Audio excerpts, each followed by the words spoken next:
শিক্ষা প্রতিষ্ঠান, হাসপাতাল, বাস স্ট্যান্ড, রেল স্টেশন, খেলার মাঠ এই জায়গাগুলিকে একেবারে পথকুকুর মুক্ত করতে হবে। কয়েক সপ্তাহ আগেই রাজ্য ও কেন্দ্রশাসিত অঞ্চলগুলিকে এমনটাই নির্দেশ দিয়েছে সুপ্রিম কোর্ট।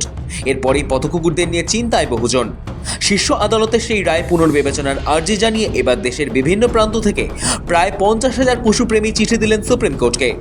হাতে লেখা চিঠি পাঠালেন প্রধান বিচারপতির কাছে। জানা গিয়েছে একটি স্বেচ্ছাসেবী সংগঠন এই কর্মসূচির আয়োজন করে।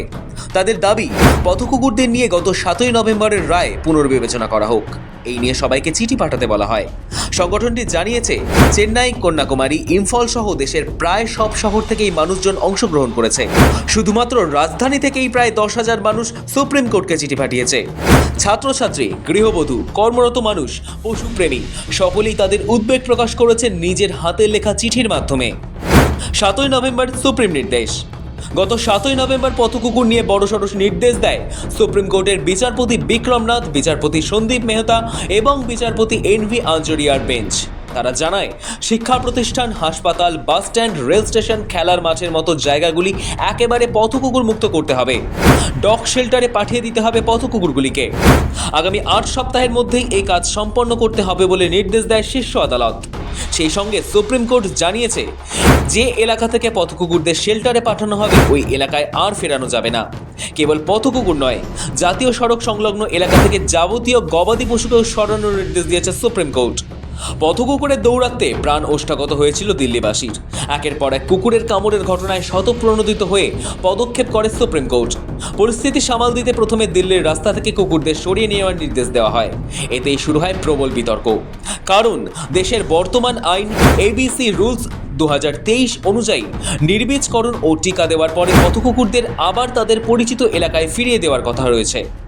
এই নিয়ম মানার জন্য দেশের বহু শহরেই বছরের পর বছর কাজ চলছে। সুপ্রিম কোর্টের নতুন নির্দেশ সেই নীতির বিরুদ্ধে বলেই মনে করছেন প্রাণী অধিকার কর্মীরা। তাদের দাবি, দেশে এত কুকুরের জন্য পর্যাপ্ত ও মানবিক আশ্রয় কেন্দ্র নেই। ফলে হঠাৎ করে তাদের এলাকা থেকে তুলে নেওয়া হলে মারাত্মক কষ্ট হবে। তাছাড়া কোনো এলাকায় পরিচিত টিকাপ্রাপ্ত কুকুর না থাকলে সেই জায়গায় দ্রুত নতুন অপ্রশিক্ষিত ও সম্ভাব্য আগ্রাসী কুকুর ঢুকে পড়তে পারে। এতে পরিস্থিতি আরও বিপজ্জনক হতে পারে বলে সতর্ক করেছিল বিশেষজ্ঞরা। দেশ জুড়ে এই প্রতিবাদে মানুষের অংশগ্রহণও ছিল নজরকাড়া। কাশ্মীর থেকে কন্যাকুমারী সর্বত্র থেকে নাগরিকেরা পোস্টাল রিসিট শেয়ার করেছেন, যা প্রমাণ করে পথকুকুরদের প্রতি মানুষের সহানুভূতি কতটা গভীর। পশুপ্রেমীদের একটাই অনুরোধ, 7ই নভেম্বরের নির্দেশ স্থগিত রাখা, পুনর্বিবেচনা করা এবং বিদ্যমান এবিসি নিয়মগুলো কঠোরভাবে প্রয়োগ করা হোক। নির্বীজকরণ, টিকাকরণ, নির্দিষ্ট ফিডিং জোন তৈরি করার মতো বিজ্ঞানভিত্তিক ও মানবিক পদ্ধতি দীর্ঘমেয়াদে সমাধান আনতে পারে বলে মত দিয়েছে অধিকাংশ নাগরিক ও কর্মী। ব্যুরো রিপোর্ট, সময়, কলকাতা।